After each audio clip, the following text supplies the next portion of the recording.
Hey guys, welcome back to my channel. In today's video, I will show you how to check for updates and delete pending updates in Windows 11.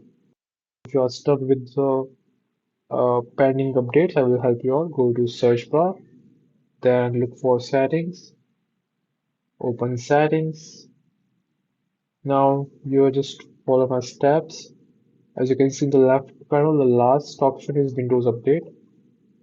Click on here.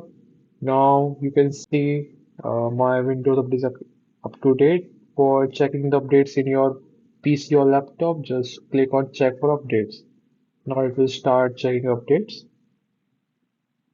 And you can also pause the updates if you need it. If you don't want updates to install immediately, you can pause them for by clicking here, like for 1 week, 2 week, or according to your need. You can also pause for 5 weeks as how you prefer.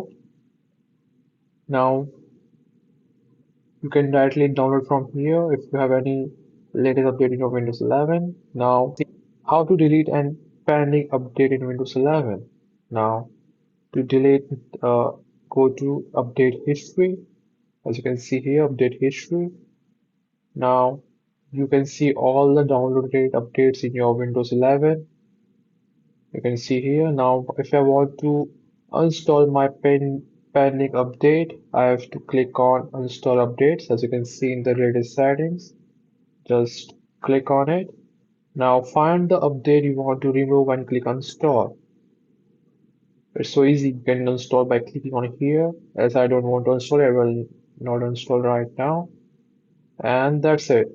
That's how you check for updates and delete the pending updates in the Windows 11. If this video helped you out, hit the like, subscribe, and comment below.